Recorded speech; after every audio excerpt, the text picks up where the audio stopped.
Punjabi radio USA ਪੇਸ਼ ਕਰਦਾ ਹੈ ਅੱਜ ਦਾ ਦਿਨ ਸਿੱਖ ਇਤਿਹਾਸ ਵਿੱਚ।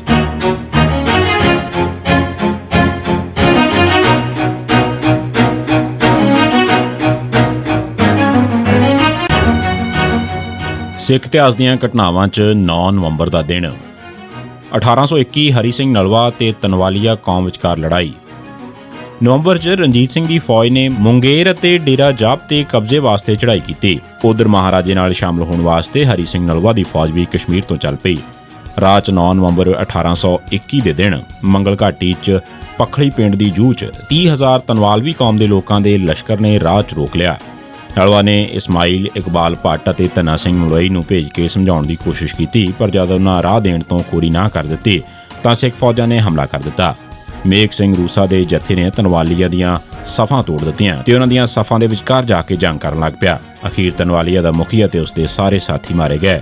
2 ਪਹਿਰ ਯਾਨੀ 6 ਘੰਟੇ ਦੀ ਜੰਗ 'ਚ 2000 ਦੇ ਕਰੀਬ ਤਨਵਾਲੀ ਮਾਰੇ ਗਏ। ਇਸ ਦੌਰਾਨ ਕੁਝ ਸਿੱਖ ਵੀ ਸ਼ਹੀਦ ਹੋਏ।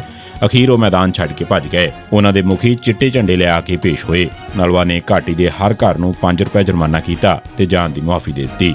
1901 ਸਿੰਘ ਸਭਾਵਾਂ ਇਕੱਠੀਆਂ ਹੋਈਆਂ।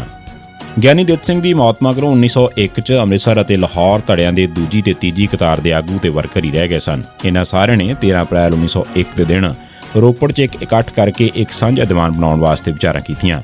ਇਸ ਮਗਰੋਂ 9 ਨਵੰਬਰ 1901 ਦੇ ਦਿਨ ਇੱਕ ਹੋਰ ਸਾਂਝਾ ਇਕੱਠ ਕੀਤਾ ਗਿਆ। ਇਸ ਇਕੱਠ 'ਚ ਫੈਸਲਾ ਕੀਤਾ ਗਿਆ ਕਿ ਪੰਥ ਦਾ ਇੱਕ ਸ਼੍ਰੋਮਣੀ ਜਥਾ ਕਾਇਮ ਕੀਤਾ ਜਾਵੇ, ਜੋ ਮਗਰੋਂ ਚੀਫ ਖਾਲਸਾ ਦੀਵਾਨ ਦੇ ਨਾਂ ਹੇਠ ਕਾਇਮ ਹੋਇਆ। 9 ਨਵੰਬਰ 1987 ਦੇ ਦਿਨ ਪੰਜਾਬ ਪੁਲਿਸ ਨੇ ਗੁਰਤੇਜ ਸਿੰਘ ਪੁੱਤਰ ਸੁਰਿੰਦਰ ਸਿੰਘ ਵਾਸੀ ਗੁਮਟਾਲਾ ਅੰਮ੍ਰਿਤਸਰ ਨੂੰ ਇੱਕ ਨਕਲੀ ਮੁਕਾਬਲੇ ਸ਼ਹੀਦ ਕੀਤਾ। ਇਹ ਸੀ ਸਿੱਖ ਇਤਿਹਾਸ ਦੀਆਂ ਘਟਨਾਵਾਂ 'ਚ 9 ਨਵੰਬਰ ਦਾ ਦਿਨ। ਸੁਣਦੇ ਰਹੋ ਪੰਜਾਬੀ ਰੇਡੀਓ USA।